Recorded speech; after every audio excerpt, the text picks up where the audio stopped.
ഇന്ന് വന്നുള്ള cinema updates ഒക്കെ ഈ വീഡിയോയിൽ നോക്കാം. ജനനായകന്റെ ലേറ്റസ്റ്റ് വന്ന ബോക്സ് ഓഫീസ് റിപ്പോർട്ട് പ്രകാരം ഈ സിനിമ ഇതുവരെ 220 കോടി വരെ ക്രോസ് ആയിരിക്കുക. തുടർന്ന് 9ാമത്തെ പ്രാവശ്യം വിജയ സിനിമ 200 കോടി വരെ ക്രോസ് ആണത്. അധിക കളക്ഷൻ എടുത്ത് ഒരു ലീക്കായ സിനിമ എന്ന റെക്കോർഡെങ്കിലും ജനനായകന് കിട്ടും. യാഷിന്റെ ടോക്സിക് ഇന്ന് മാസമായിട്ടുള്ള ഒരു പുതിയ പോസ്റ്റർ റിലീസ് ചെയ്തിട്ടുണ്ട്. ഹോളിവുഡ് റേഞ്ചിലുണ്ട് ഈ പോസ്റ്റർ കാണാൻ. വിനയൻ അടുത്തതായിട്ട് ഡയറക്ട് ചെയ്യാൻ പോണ സിനിമയിൽ ഗിന്നസ് ബക്രവും സാഗർ സൂര്യയും ലീഡ് റോൾ ചെയ്യാൻ പോകുക. ഇതിന്റെ പ്രീ പ്രൊഡക്ഷൻ സ്റ്റാർട്ട് ആയിട്ടുണ്ട്. ഒരു ഫാന്റസി സിനിമയായിട്ടാണ് ഇത് വരാൻ പോണത്. കുമ്പളങ്ങനെ ഇരുന്ന കിടിലൻ സിനിമയ്ക്ക് ശേഷം ആഫ്റ്റർ ലോങ് ഗ്യാപ്പ് കഴിഞ്ഞ് മധുശ്രീ നാരായണൻ നസ്ലിനെ വെച്ച് സിനിമ എടുക്കാൻ പോണതായിട്ട് ഓഫീഷ്യലി അനൗൺസ് ചെയ്തിരിക്കുക. ഇതിന്റെ ഫസ്റ്റ് ലുക്ക് പോസ്റ്ററോ ടൈറ്റിലോ ഉടനെ റിലീസ് ചെയ്തേക്കാം. അവഞ്ചേഴ്സ് ഡൂംസ്ഡേക്കും സീക്രട്ട് വാറിനും ഇടയിൽ ഒരു മാർവൽ സിനിമയും വരത്തില്ലെന്ന് കെവിൻ ഫീഗെ കൺഫേം ചെയ്തിരിക്കുക. സിനിമയുടെ ക്വാളിറ്റിയിൽ ഫോക്കസ് ചെയ്യാൻ വേണ്ടിയാണ് ഈ ഡിസിഷൻ എടുത്തത്. നല്ല ഡിസിഷനാണ്. നമുക്ക് ആവശ്യം ക്വാളിറ്റിയാ, ക്വാണ്ടിറ്റി അല്ല. സൂപ്പർ ഗേൾ ഇപ്പൊ സ്ട്രീം ആയിട്ടുണ്ട്. വേണമെങ്കിൽ പോയി കാണൂ. ആമസോൺ പ്രൈമിലുണ്ട്. ധനുഷിന്റെ ഓം സിനിമയിൽ വരാൻ പോണ ഫസ്റ്റ് സിംഗിളിന്റെ പ്രോമോ വീഡിയോ വന്നു.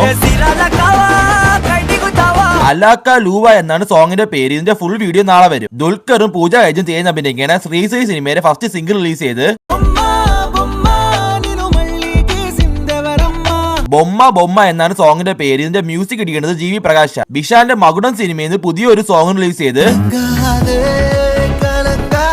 കലങ്കാതെ എന്ന സോങ്ങിന്റെ പേര് ജി വി പ്രകാശ് മ്യൂസിക് ഇട്ട് അങ്ങനെ തന്നെ ഈ സോങ്ങിനെ പാടിക്കുന്നത്. ജി വി പ്രകാശിന്റെ ഇമ്മോർട്ടൽ സിനിമയിൽ നിന്ന് ഷീ ഈസ് മൈ എന്ന സോങ് റിലീസായി. ഈ സോങ്ങിനെ പറ്റി ഒറ്റ വാക്കിൽ പറഞ്ഞ സോങ്ങിനെക്കാളും കൈയുടെ ചേച്ചിയെ കാണാൻ കൊള്ളാം. ഇന്നത്തേക്ക് ഇത്രയും അപ്ഡേറ്റ്സ് ഇതേപോലത്തെ ഡെയിലി പറഞ്ഞ സിനിമ അപ്ഡേറ്റ്സ് എല്ലാം നിങ്ങൾക്ക് അറിയണമെങ്കിൽ ഈ ചാനൽ സബ്സ്ക്രൈബ് ചെയ്ത് എന്റെ യൂണിവേഴ്സിലേക്ക് ജോയിൻ ആയിക്കോ.